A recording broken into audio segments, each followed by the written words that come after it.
Good morning. Good morning. If we are wise this beautiful Sunday morning, we will exchange for the privilege of new breath.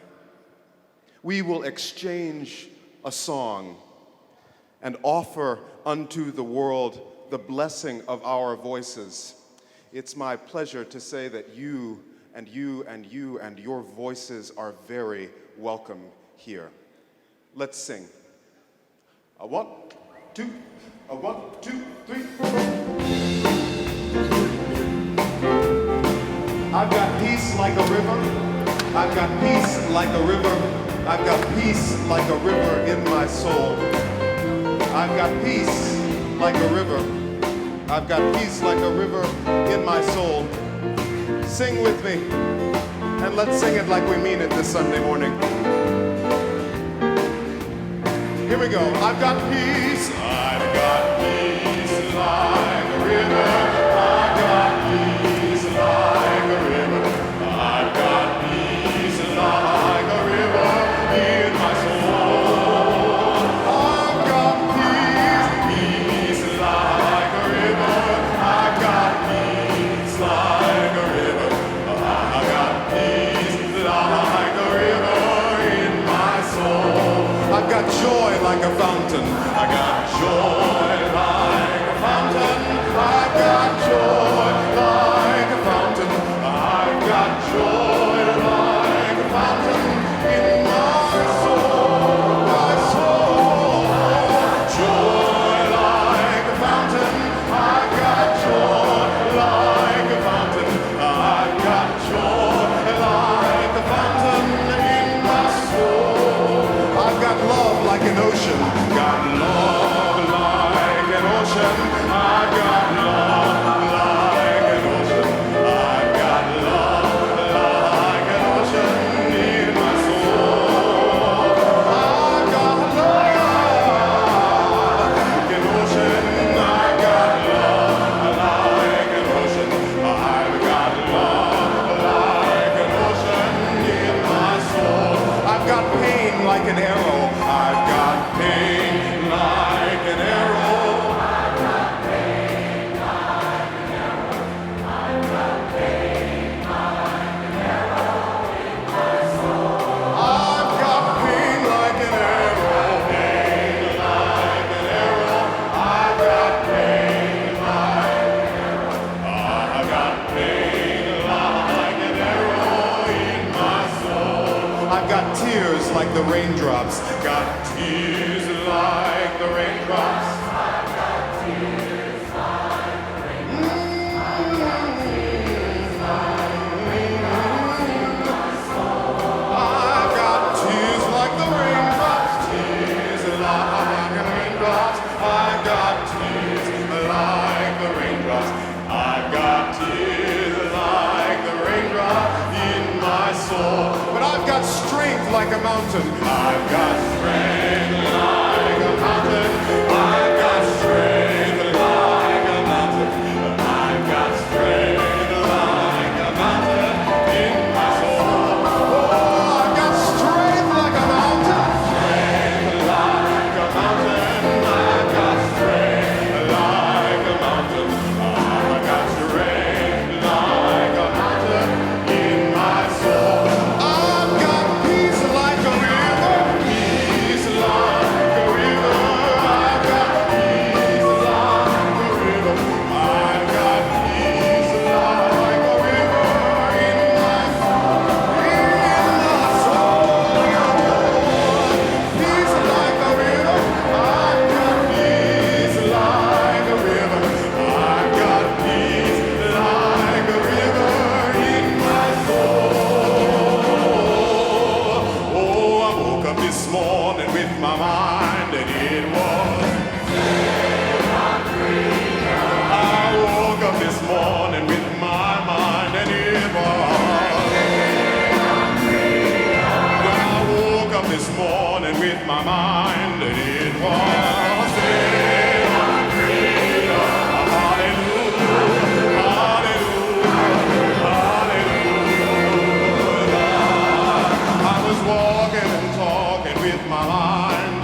We got one more chance.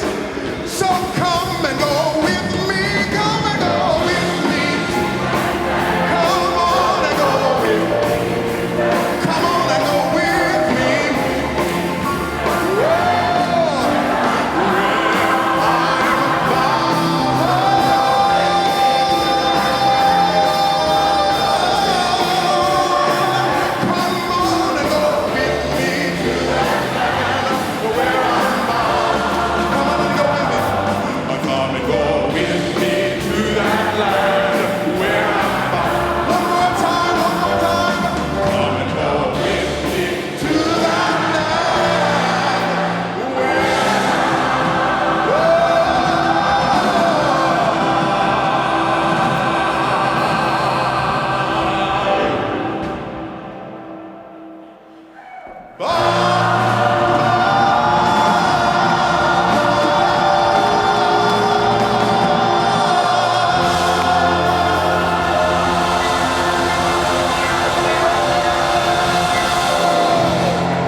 Good morning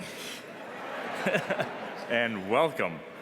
What a joy it is to worship with you this morning. Sunday morning at General Assembly is always one of the special worship experiences of the year. It's an opportunity to feature some of the powerful voices of our faith. This year's service is an example of how collaboration can create something beyond what one person could do alone. The Reverend Nancy McDonald Ladd and Dr. Glenn Thomas Rideout have worked together closely. I've lost control. To shape the words and music to touch our hearts and minds, and they're off to a good start. Nancy serves as senior minister at the River Road Unitarian Universalist Congregation in Bethesda, Maryland. She's known as an advocate for racial justice, and today she will speak about how we become our best and truest selves in and through our relationships, even when those relationships are difficult. You'll hear about fake fights and real fights, very much in keeping with the theme that last night's Ware lecturer talked about. Glenn Thomas conducting our 180 voice choir this morning. Woo!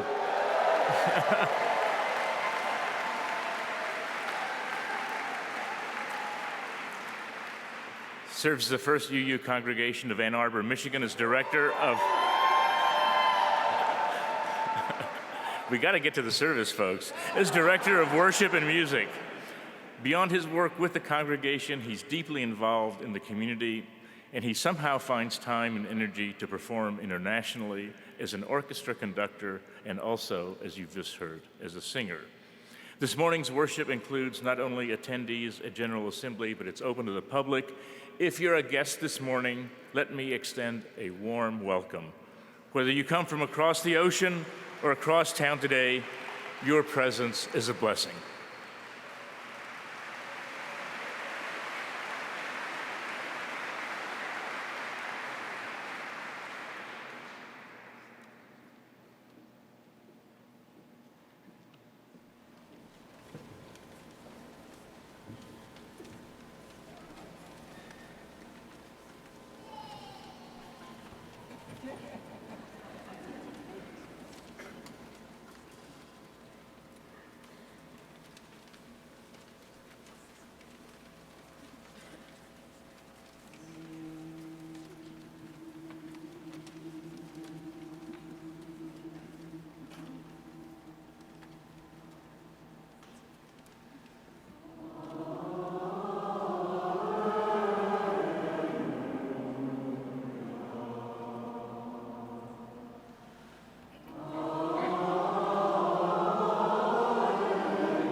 The opportunity has come to us again to weave a singular tapestry of life from countless strands of dazzling difference and a renewed quest for common purpose. The time has come again for your hand and my hand to choose each other's company, for our connected embrace to guide us toward deeper understanding of ourselves and each other. The opportunity has come for your voice and your voice and your voice and your voice and your voice and my voice to assemble our voice. And for our voice to awaken melodies of unmitigated hope, to lift up songs that chase after justice. With a woven will, we can make sacred work out of this moment. With a gathered spirit, we can build communion, even in the most conventional space.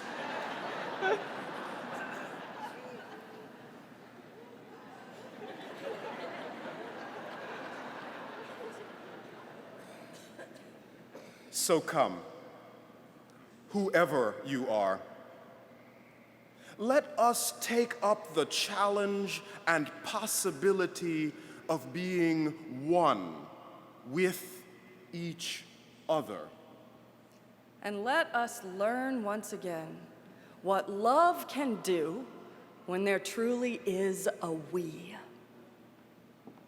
And let the evidence of our decision give strength to each of our lives for all our living.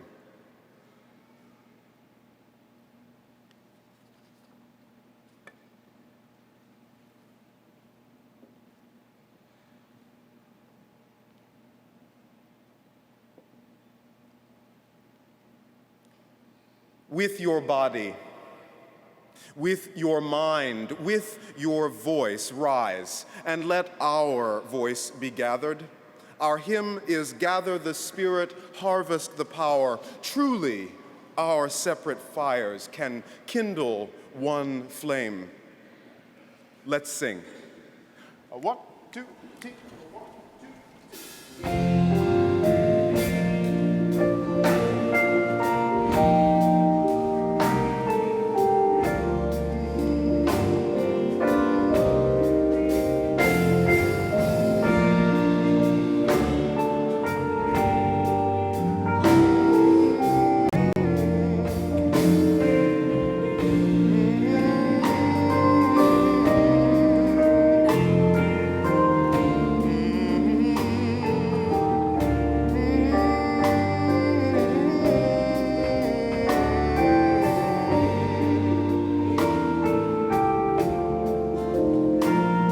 Join your voices with mine, and let our voice be gathered.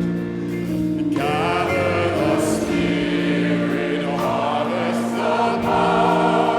Our separate fires will kindle one flame. Witness the mystery of this hour. Our trials in this light appear all the same, and we gather. And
so may it be with us.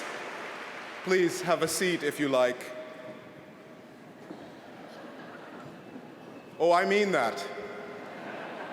Only if you wanna. Yeah.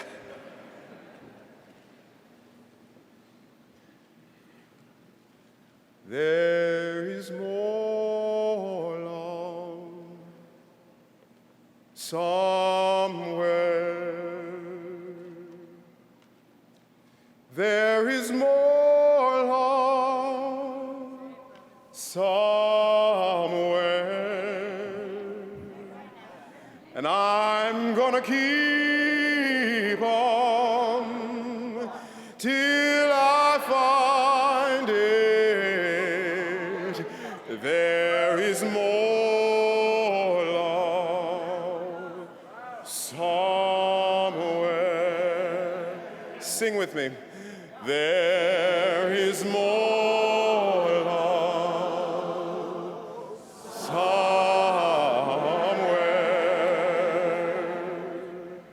There is more love somewhere.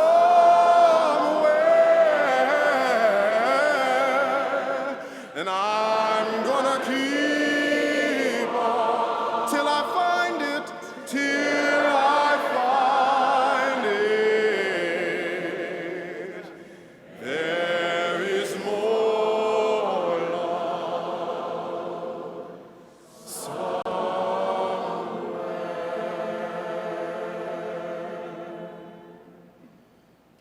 In the midst of so much hurt in the world, so much that lies heavy on our hearts, today is a day of blessing for the work ahead. So I invite you to join us in the shared blessing of prayerful presence. Spirit of life, source of hope, God beyond our naming, we gather together today, both expansively hopeful and restrictively confined. Hopeful that we might rise to meet a new day for those who seek and who serve the Spirit. Hopeful that each and every one of us might encounter the sacred within, among, and beyond every human soul. And hopeful that such an encounter might work through us to topple the idolatries of our age. And yet we also gather as a people who are not yet free. A people confined, unfree, contained. We are confined, unfree, contained, even on this day of celebration and blessing, because in this culture of division built upon the pain of the people at the margins, even the decent people hold their love too tightly. Amen. Amen. Putting it in boxes, prefacing it with qualifications. I will love you if I will see you with. I will bear witness to the truth of my soul alongside you if and only if you agree with me, you look like me, you stand like me, you think like me, you act like me, you sing like me, you wear your gender on your sleeve and produce it upon demand. Yeah.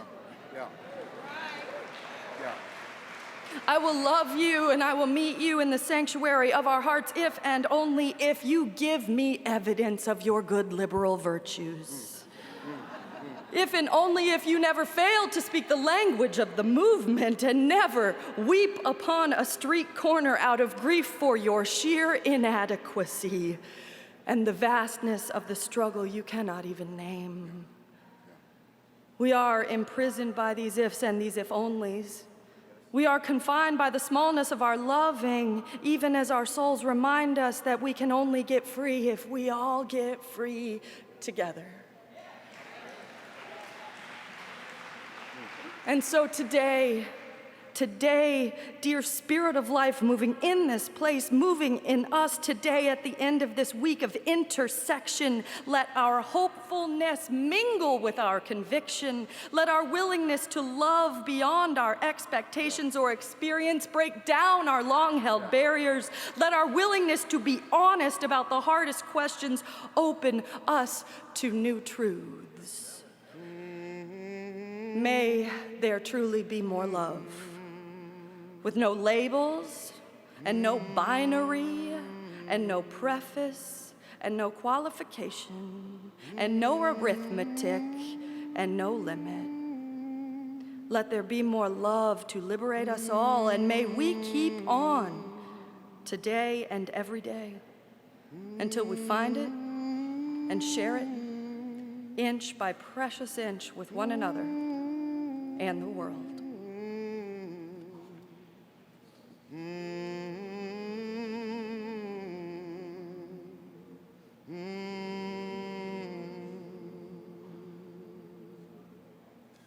There is more love somewhere. There is more love somewhere.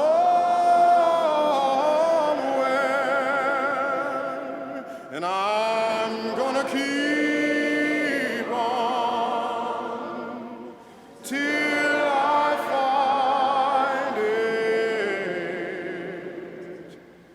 There is more love somewhere.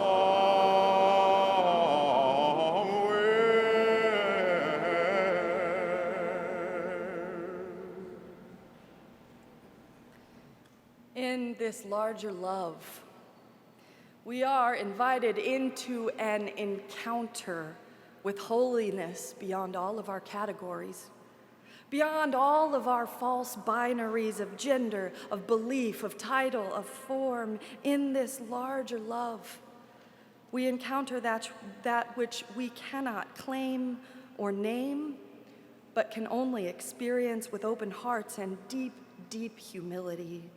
An active source of connection we may, on some days, call God.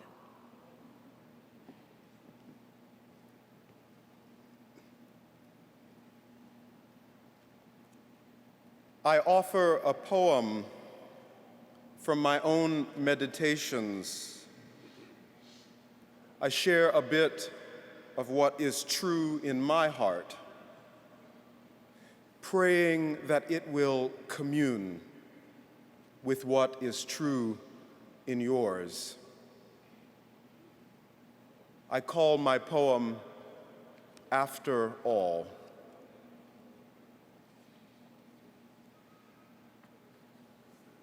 God is no noun, and certainly not an adjective. God is at least a verb, and even that shrinks her. God is not so much a woman as she resides in the improbable hope of brown mothers. God is not so much a man as he is at work in the memory of my grandfather's laugh. God is not trans. God swims in the tears of the one who is seeing her real self at long last in the bathroom mirror. God is not black, neither is he white. God is wading in the contradiction of songs from slave shacks. And I have seen God in the alabaster smiles of children at play. We're getting Michelangelo all wrong. God is not the bearded one, surrounded by angels floating over the Sistine. He is not Adam with his muscled back pressing the earth. No. God is the closing inch of space between their reaching fingers. Don't believe for a moment that God is Catholic. For God's sake, he isn't even human. Have you heard the wood thrush when the sun glistens the Huron? Can you see the flowers? How they speak to bees without a word. Still, God is no spring blossom, no wood thrush. God is neither the sun nor the bee. God is what you see in the blossom. God is when you hear the river and suddenly discover how much of it is part of you. To be clear, God is not you.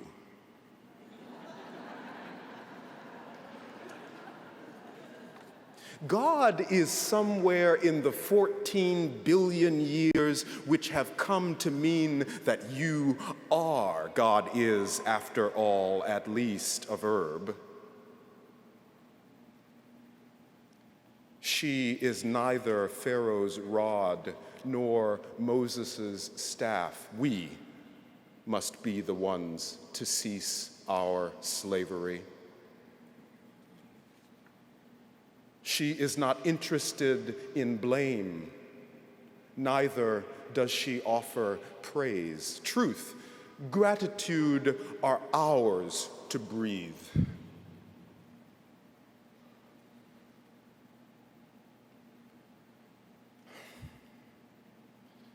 She will not have your answers.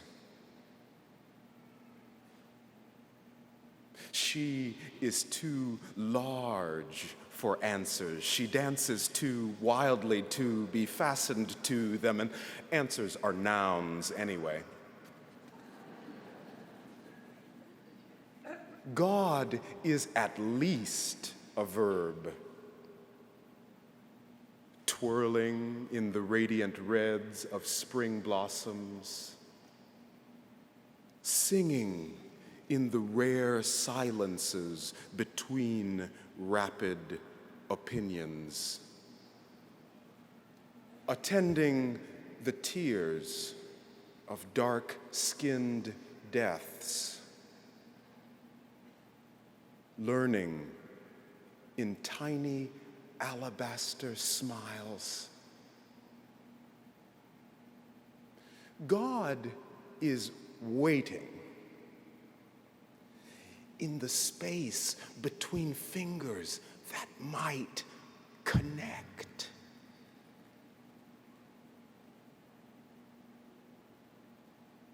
He is waiting for us to stop naming her. She is waiting for us to see all of him. God is waiting to be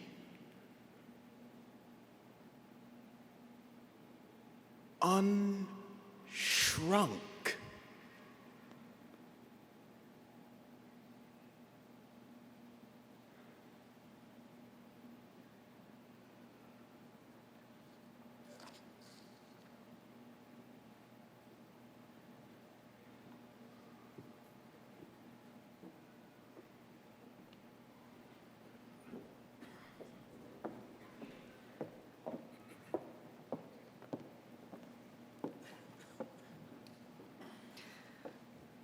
As the lyrics of our treasured hymn proclaim, from the dreams of youthful vision comes a new prophetic voice which demands a deeper justice built by our courageous choice.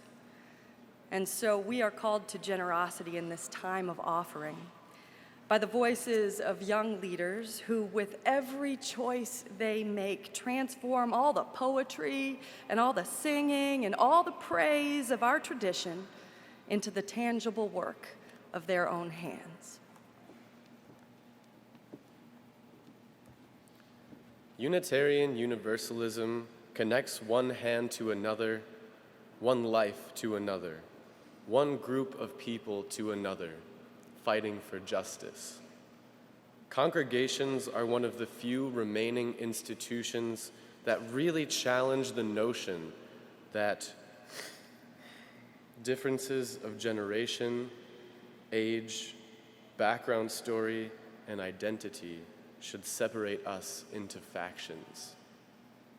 And so, this is a collection of our money, but it is also a connection to partners in ministry with whom we are so honored to be in relationship. The prison system in the United States is broken. The common humanity of each and every soul is de-emphasized, and precious loved ones become numbers, become statistics, so many figures on a screen. But like Unitarian Universalists, the Horizon Prison Initiative believes that honor, respect, and dignity are due to each and every human being, not because of the greatness of their achievements nor how they have behaved, but because they are home to a soul that is inherently holy. The Horizon Prison Initiative seeks to meet each inmate in that holy place, at the center of their own story, with spirituality, accountability, respect, and community. Prisoners emerge transformed into better partners, parents, champions of justice, and agents of change in the world. Now, you all know that the most important things are often threatened for the most preventable of reasons. And due to recent funding cuts in the state of Ohio, many of the vital ministries of Horizon Prison Initiative, the recipient of our collection today, are at risk of being cut in not at all trivial ways. And yet leaders across this state are ready to do their part to keep the work alive. And at this General Assembly, we learned that the Attorney General of the state of Ohio, Mike DeWine, has agreed to match the funds we collect this morning, right this minute, dollar for dollar.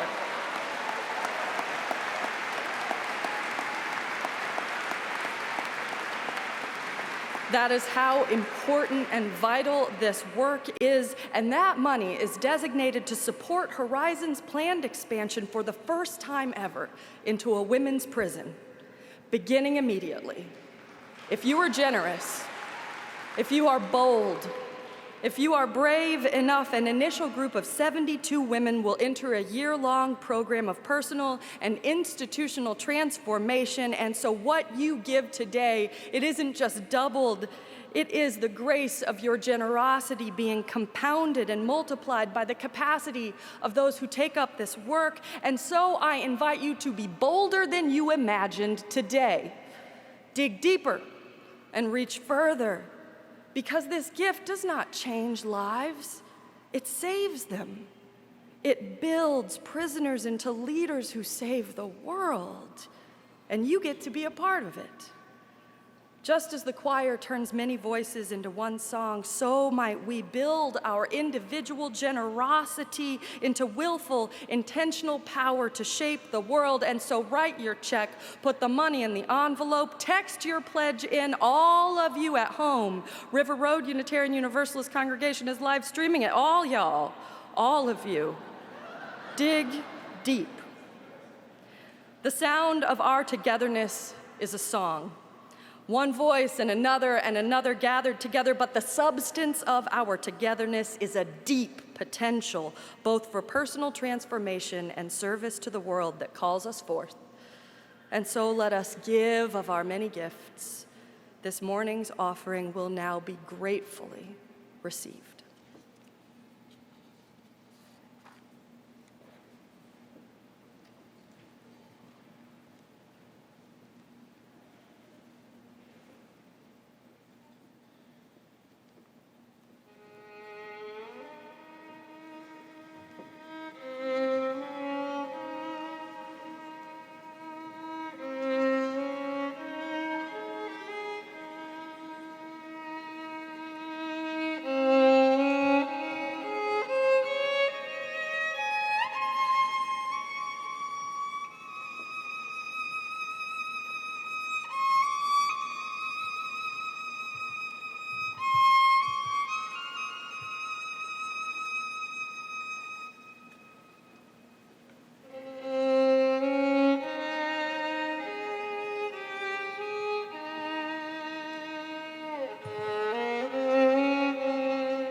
As representatives of the Horizon Prison Initiative, we are delighted to accept these gifts. Together, our mission is to transform prisoners who transform prisons and communities. So this offering is lifted up in service to that essential spiritual and emotional work. To the work of human care, which calls us to weave a tapestry of love and action, of restoration and faithfulness, to the abundant possibilities of the human spirit. We dedicate these offerings and our continued efforts to help transform inmates who are transforming prisons and communities.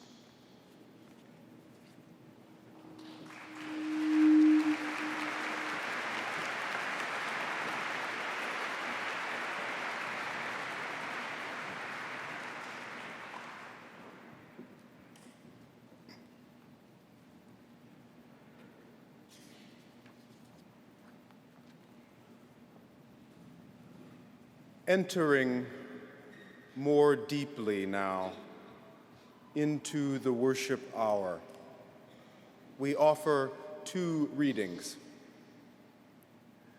We make space to engage ancient and young wisdom with equally open ears, that each might guide our hearts toward greater love of ourselves and greater love in the space between us.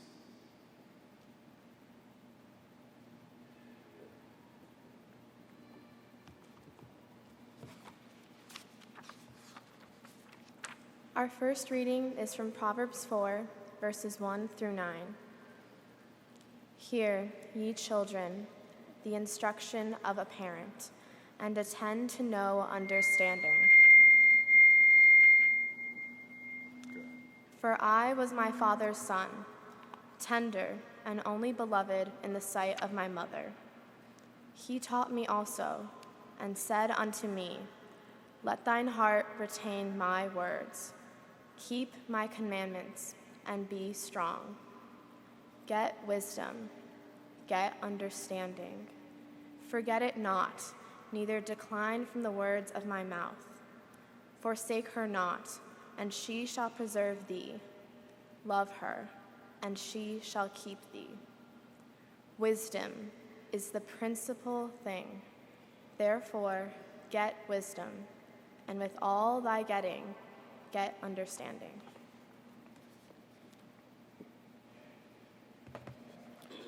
Our second reading is The Place Where We Are Right by Yehuda Amichai. From the place where we are right, flowers will never grow in the spring. The place where we are right is hard and trampled, like a yard. But doubts and loves dig up the world like a mole, a plow, and a whisper will be heard in the place where the ruined house once stood.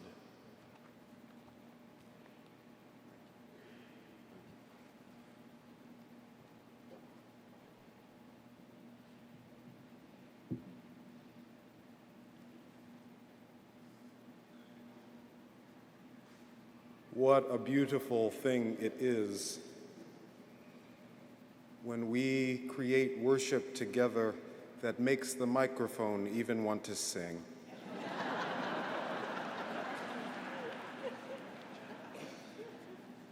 Actually, its singing reminds me of the many hands and the many minds that go into building this worship hour. There are folks all around this room who are holding you and you and you at home in care. So let us notice the holy moment after that feedback, how quickly it was taken care of. We are well served.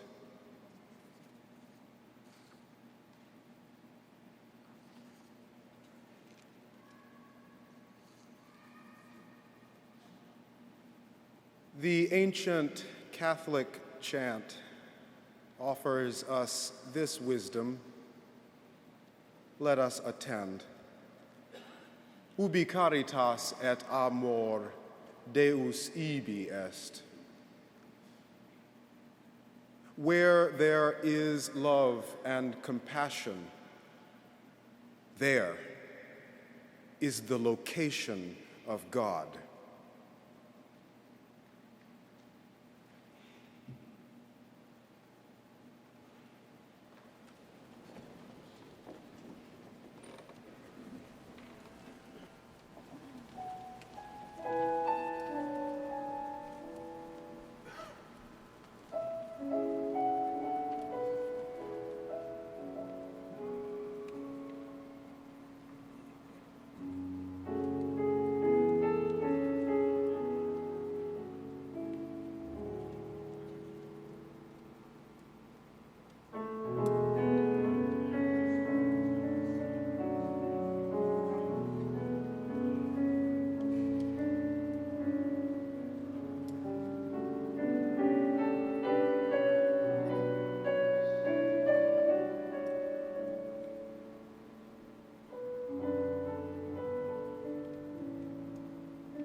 I have received relatively few honors or noteworthy distinctions in my life thus far. There is the one-time Guinness record-holding world's largest kazoo band, in which I was a decidedly non-featured player. There is the fact that I am standing here before you today, and there is the singular honor I will never forget of having been the very first female altar server at St. Matthew's Catholic Church in Posey County, Indiana.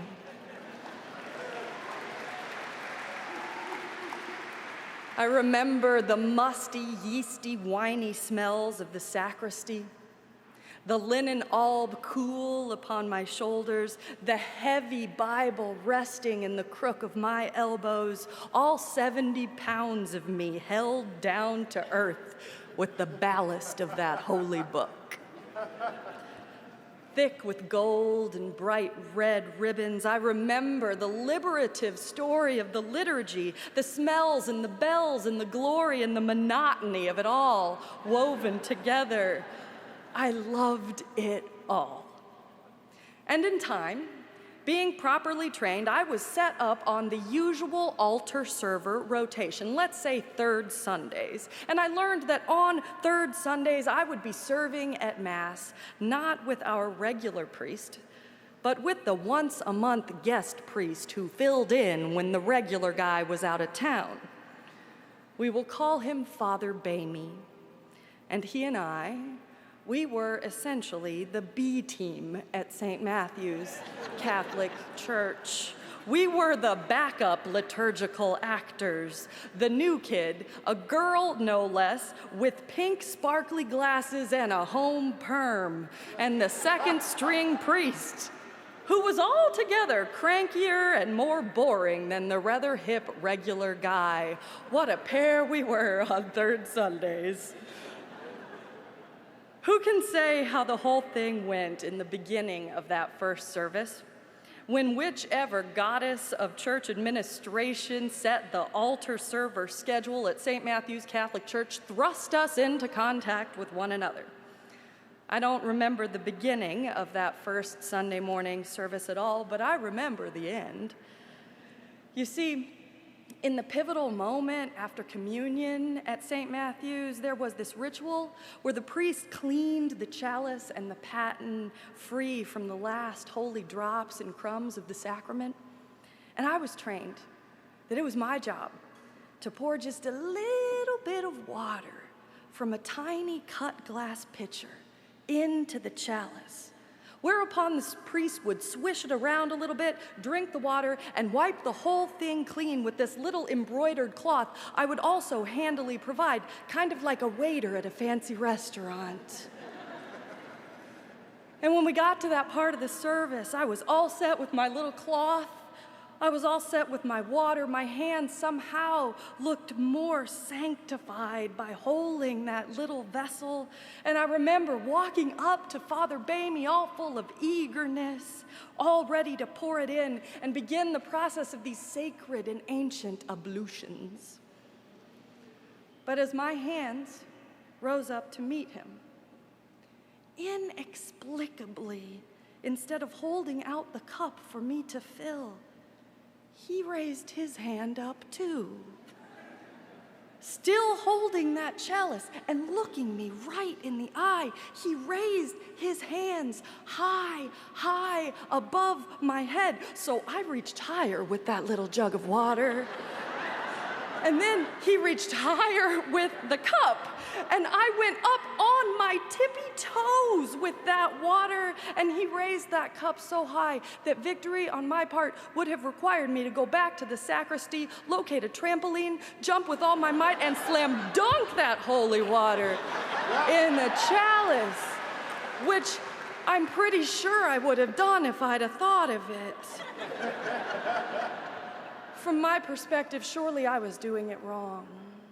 Surely there was something I had forgotten. Surely if I just kept trying, his hands would come down and my hands would go up and they would meet in the middle like they were supposed to, and the holy water would pour, and surely I thought, I was doing it wrong. That is the sum total of my memory of that day. I do not actually know how the situation resolved itself. But my mother, out in the pews, so proud, so dear, and so ferociously devoted to me, she watched that whole drama from a different perspective. From her angle, the cup went up, my hands went up, the cup went up, my hands went up, and in the moment when I went up on my tiptoes, so desperately frightened to the bone that I was doing it wrong, she heard and she felt the entire congregation as they gasped as one body. One great intake of collective breath. Because the congregation, and especially my mother, they knew what I did not know. Namely, that Father Bamey reached the sacrament so far above me, stretching the distance between his hands and mine for one reason only: because I was a girl. And the whole congregation, save me, could surmise he didn't think I belonged in the chancel. So he made his point. And I suppose we all went home. Mom incensed, me just confused. And yet the next time the third Sunday of the month rolled around again, guess where we all were? Right there, in that chancel, doing what you do on Sunday morning. With my mom in the front row, fiercely watching the players in the drama of human interaction met once again on the stage of social change. And we didn't do it because any of us were heroes. We did it because the goddess of the St. Matthew's Catholic Church altar server schedule did not see fit to put us anywhere else. We were right there, and we stayed there. On every third Sunday, from then on, I held out the water and he held out the cup, and our hands met, and the liturgy happened Sunday after Sunday, month after month, and in and out of years, we were stuck with each other, showing up for the magic long enough that the magic actually happened. One Sunday, I arrived in the sacristy before services. I pulled my alb out of the chancel closet, and I saw there on the door a little tiny newspaper clipping of me from the hometown paper. It was a picture of me in a high school swimming race, gasping for breath under these giant purple goggles. Father Bamey had clipped it, and he'd taped it there, in the same minute handwriting he used to label the little drawers of oil and whatnots in the sacristy. Underneath that clipping, in his black pen, he had written one line: "Our Nancy," it said. He even underlined the "our" part, "our Nancy." And after that, whenever I had some modest or nerdy triumph, which only a small town paper reports on, attending the National Convention of Students of Classical Languages, perhaps because I was cool,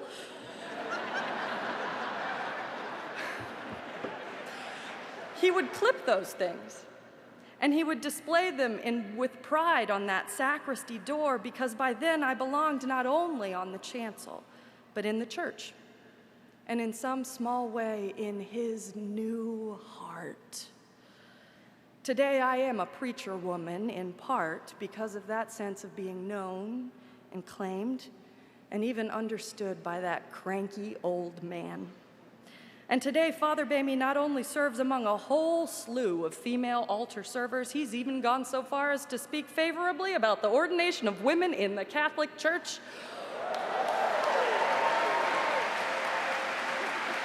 We have come a long way, baby. And again, I say that this meeting of hands and this sea change of possibility, it was realized not because we were the heroes of our own story, nor because we earned the grace of our encounter, but because we were stuck with each other. I was not what Father Bamey was looking for on the third Sunday of every month, and he was not what I was looking for in a priest. Neither of us particularly got what we wanted from the goddess who masterminded the altar server schedule. And as it turned out, not getting what we wanted.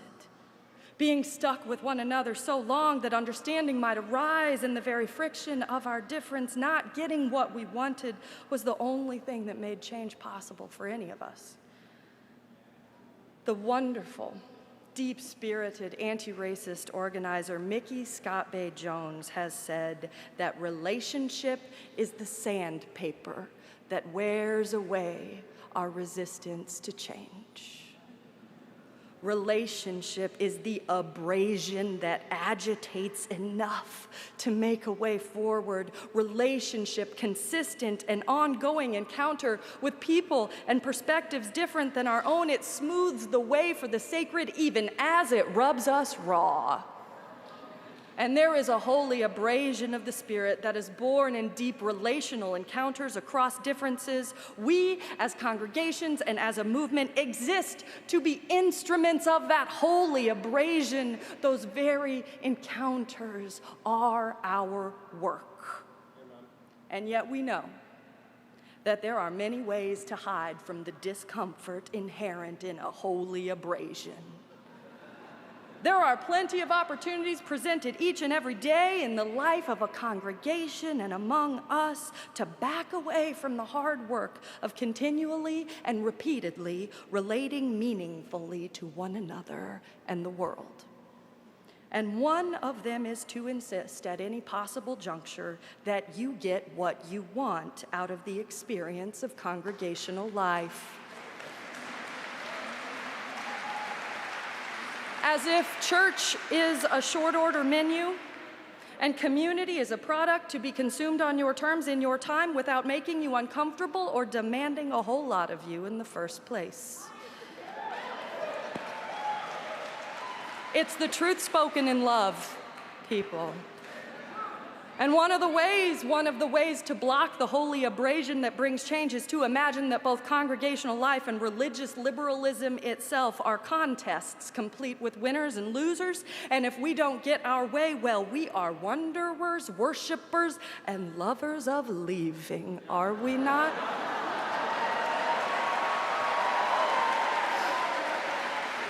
And who says we have to show up and put on the alb the next third Sunday? Who says we have to show up at all? The hero of my little story again, it wasn't me or Father Bamey. It was the liturgy itself. It was the church that asked us to keep showing up even when we honestly rather would not. It was the steady persistence of being stuck together long enough to truly become one another's people, even in spite of ourselves. Now, do not get me wrong. Just because I quietly kept showing up on third Sundays does not mean I am advocating for just taking the formative abrasion of relationship or the wounds of oppression without comment or resistance. For God's sake, do not think I'm coming out against a good fight. We should never be complacent or peaceful in the face of the powers, principalities, and supremacy systems that oppress. Oh no. And I will tell you that if Father Bamey and myself would meet under similar circumstances today, it likely wouldn't go down quite like it did back then.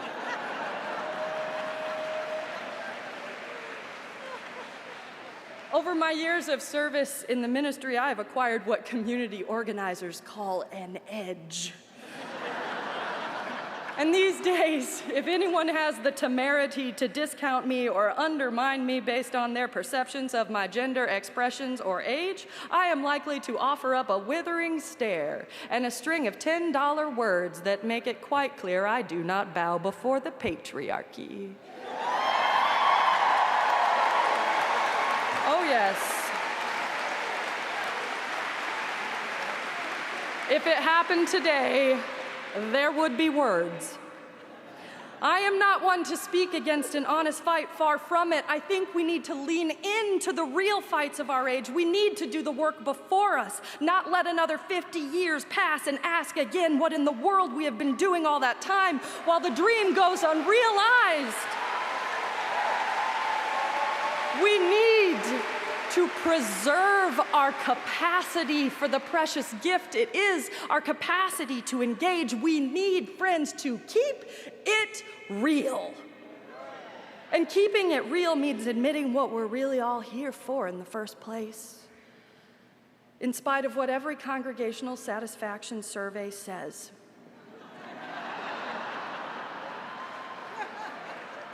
We did not come here for the coffee.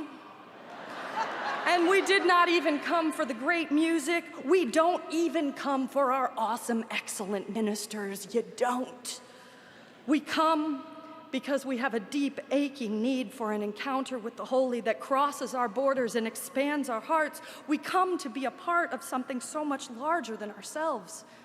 And we cannot do that holy work together unless we are really willing to set aside our own need to win and reach out our hands and seek the deeper understanding that comes with difference.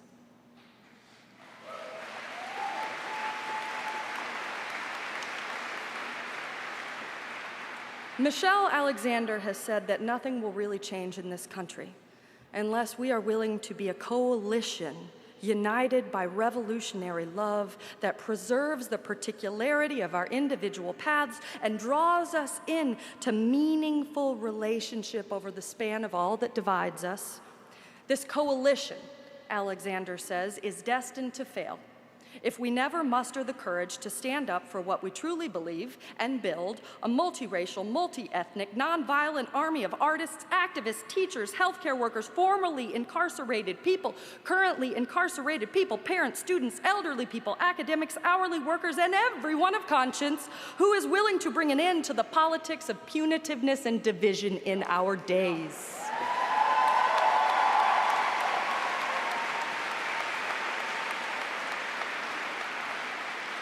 We in the liberal church are called to help create an America that moves beyond the punitiveness and division of our days. And to you, the ones who gave me both my voice and my edge, I dare to say that we cannot enter into this coalition only on terms we choose for ourselves.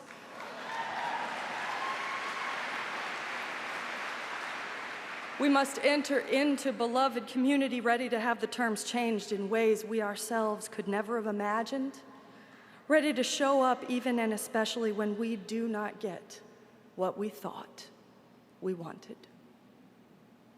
Because neither consumerism nor conflict is the primary impediment to the efficacy of the liberal church in our age. Getting mad enough at merits and apology is not a sin at all in our tradition. That's just the sandpaper of the holy working its way along. No, the greatest impediment to the efficacy of the liberal church today is not the real fights and real failures we get into when we are doing hard work. It is the fake fights we waste our time on while our own people and the people of this world struggle to survive.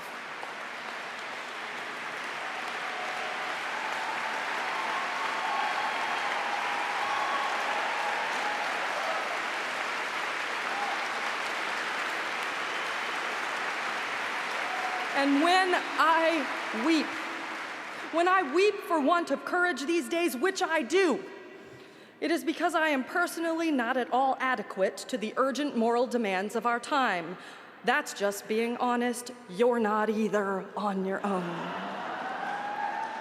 But I also weep because I worry literally every day that in this moment of utmost urgency, we, the very ones the world has been waiting for, are wasting our capacity to build change on fake fights that distract us from the work at hand. We go over and over again, who's a humanist and who's a theist, as if they are mutually exclusive. Who got their way in what bylaw discussion and what color we should paint the church bathroom.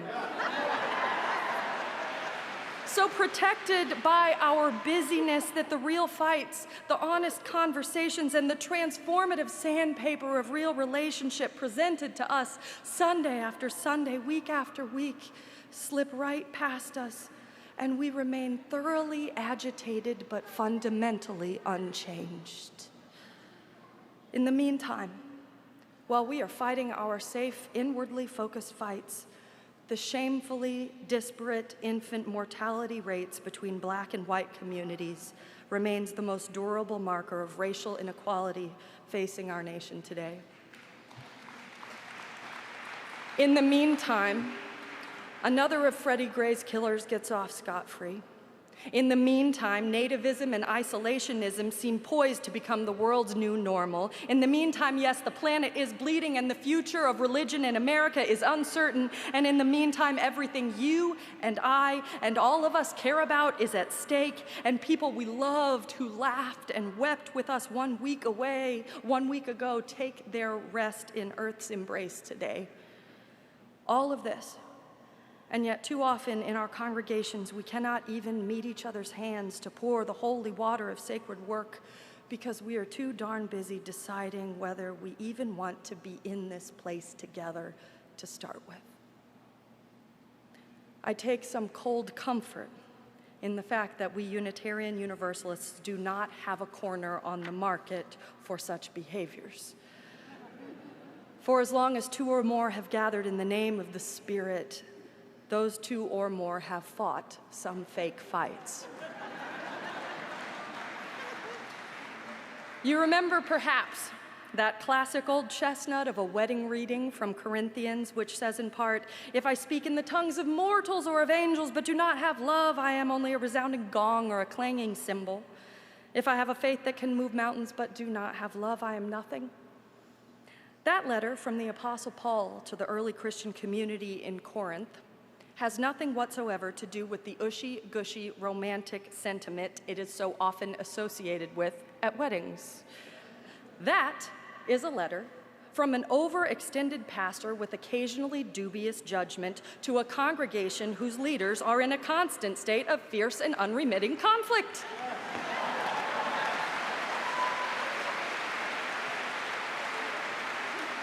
The early Christians in the Corinth congregation were literally shouting their prayers like clanging cymbals over top of one another to try to prove who was better at praying. They were making faith into a contest, and whether he was saintly or not, Paul was having none of it. Nor was the Hebrew leader who first declared in Proverbs that the primary thing in all this is not winning, it is wisdom. And so they said, "Therefore get wisdom, and with all thy getting, get understanding." The collective wisdom of the ages reminds us that the stakes are high, and the ultimate prize we must reach out for in community is greater than the imagined divisions and trumped-up arguments that pull us apart. And here is a segue you won't see coming. You know in WrestleMania, when professional wrestlers have fake fights, sometimes they are actually at risk of getting hurt. And do you know what they do before the muscle snaps or the bones break in that fake fight? They tap out. They bang the mat. When the fake fight gets close to having real consequences, they tap out, and I tell you what, I am tapping out right now, and I invite you to join me. I am tapping out of every fake fight in our congregations and in our movement about getting what I want or what you want or what we think we want, because in this age the stakes are too high and we do not have time for fake fights anymore.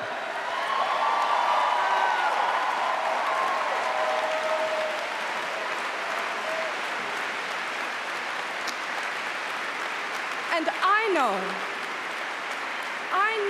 and you know that the real conversations are waiting. Just beneath the surface of the fake fight is the real abrasion of the holy, the actual encounter, soul to soul, hand to hand, in which change is possible. A fake fight about the bylaws in the annual meeting is most often a carefully concealed real fight about the values that undergird our history coming into relationship with the values that might undergird our future. And if we can get past duking it out over the paint color in the church bathroom, we may encounter a pastoral window into the inner life of one whose voice in the world seems increasingly powerless. And all lives matter, Yes, that one. Chief among the fake fights and cover conversations that distract us from the work at hand. It is not about the slogan. More often than not, it is about our deep and abiding resistance to actually taking on the systemic white supremacy that eats at the heart of us and our culture. So let us have that conversation, the real one, the hard one, one that requires us to keep showing up. Let us have that conversation, and let us do it with edge and forgiveness, calling out and calling in, calling forth a new kind of community, both in our congregations and in the world, the real fight, the real conversation about our history, our identity, our relevance, and our resistance. The real conversation beckons, and the world does not need another place for like-minded, liberal-leaning people to hang out together and fight about who's in charge.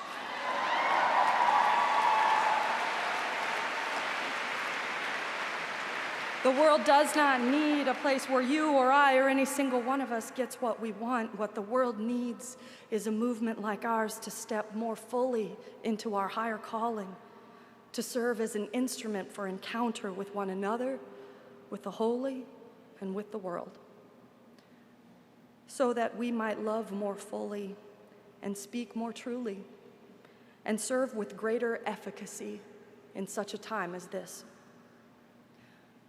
My hands reached up, and in time, the good Father's hands reached down. And the holy water did get poured Sunday after Sunday, month after month, and in and out of years. And my friends, my partners in faith, you must reach out to, starting with each other and expanding beyond each other to a coalition of border crossers led by voices at the margins, a coalition that might yet preach love amid the punitiveness and division of our days, even when you didn't get what you were hoping for, even when the sandpaper of relationship felt a little too rough, even when you figure out how hard the real fight is actually going to be. Even then, you must reach out to. And in this precious and fragile institution that is the church, you might find someone reaching right back, the holy made manifest in the closing space between your outstretched hands.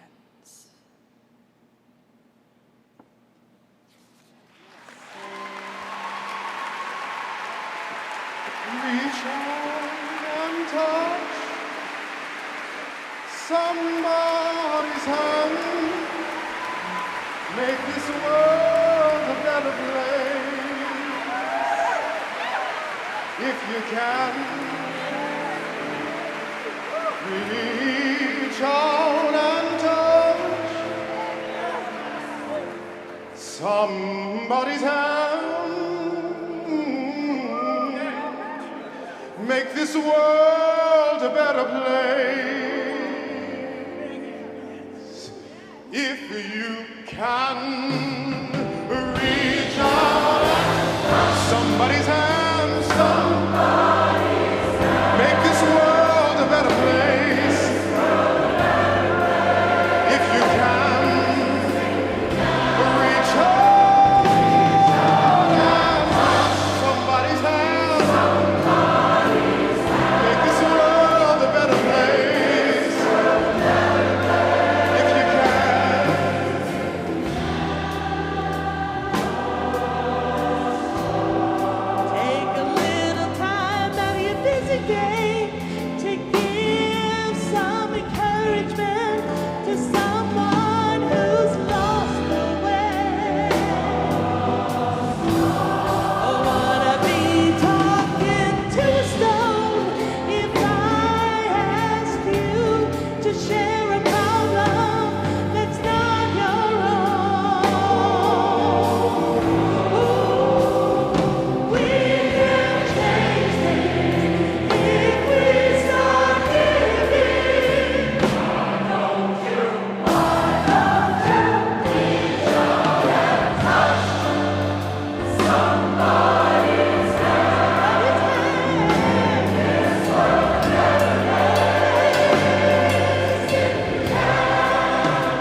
the world, knowing that your community needs your voice.